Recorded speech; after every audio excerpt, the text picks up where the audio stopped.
Spain, for we've received all. The British Empire may not have technically ruled the world, but it was in fact the largest empire to exist at any point throughout history. Reaching across the globe and carrying on over multiple centuries, the British Empire owes its success and ability to expand so widely. The geographical position of Great Britain served as a major advantage to the growing empire. Given that the nation was an island, the likelihood of being invaded or conquered was somewhat lower than a country that was surrounded on all sides by foreign powers. Although Britain was not completely immune to incursions, it definitely benefited geographically, both in terms of external threats and when it came to any border disputes. Britain had a pretty clear and straightforward border between itself and any other nations. While Scotland and England split the landmass that was bilaterally united with the ascension of Scotland's King James VI to the throne of England in 1603, both states would together make up the nation of Great Britain by 1707, sharing their outward borders with nothing but the North Atlantic Ocean and the North Sea. This open position, with easy access for maritime expeditions, also gave Great Britain an upper hand when it came to reaching other countries and continents. Needing only to cross over foreign land when they wished to reach countries more inward on their continent, the Brits were able to sail to just about any coastal nation without much resistance. Still, oceanic adventures would not have been so effortless for the British Empire without a strong naval fleet.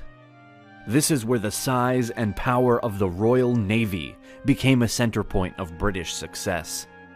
While Great Britain did not always control the world's oceans, the reason they began to skyrocket as an unignorable maritime power by the 18th century is largely due to the fact that they invested more money in ships and guns than other naval forces. The government and citizens of the British Empire truly believed that the future of their wealth was to be found through the ocean. Recognizing the importance of overseas trade, as well as a fleet that could also defend their land if ever required, the Brits made sure to adequately fund the Royal Navy. The Empire's focus on trade additionally contributed vastly to its triumphant transcontinental growth. Intent more on gaining wealth and increasing trade than on consolidating power through conquest, the Brits were able to create a more desirable environment for others to become a part of. After the successful colonization attempts in North America and the West Indies during the 1600s, the British Empire began to establish a commercial system that allowed for exponential success within Great Britain and its overseas territories. Colonies were granted monopolies for their products in the British market, and therefore were to conduct trade via British ships.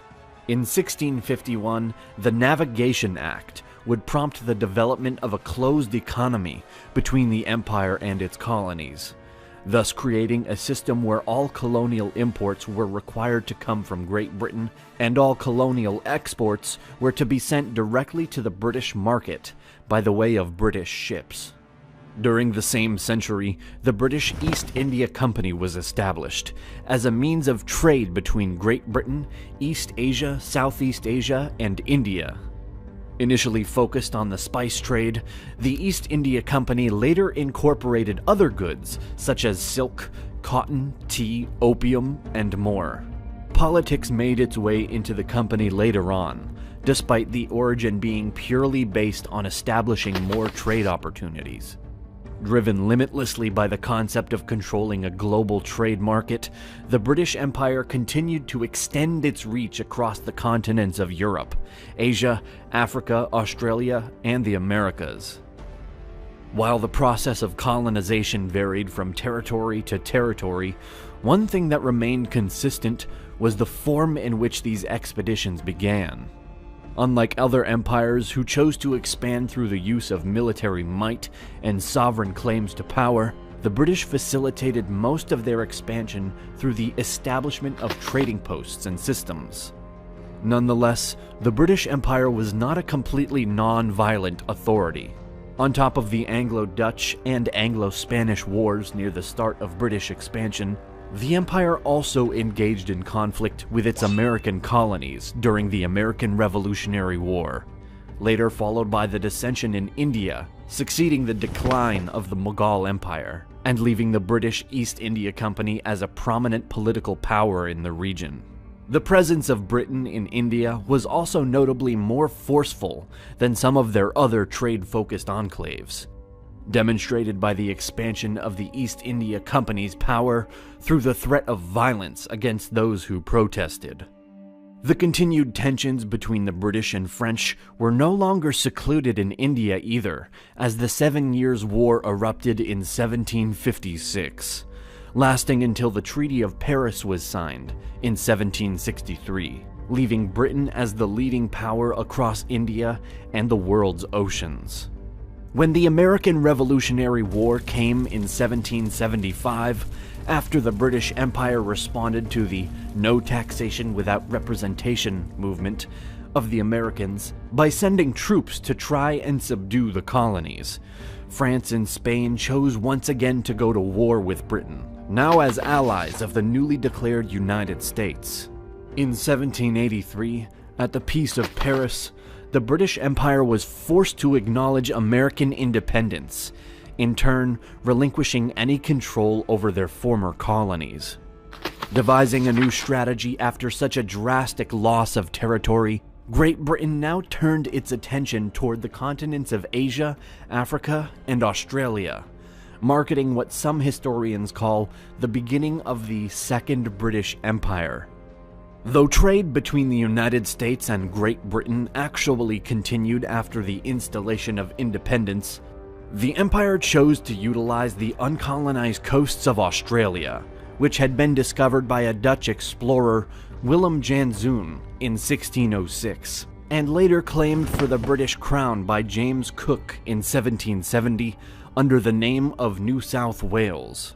Still feeding their fresh craving for expansion in South Asia, the British suddenly engaged in a series of conflicts after the Battle of Plassey, which had occurred in 1757.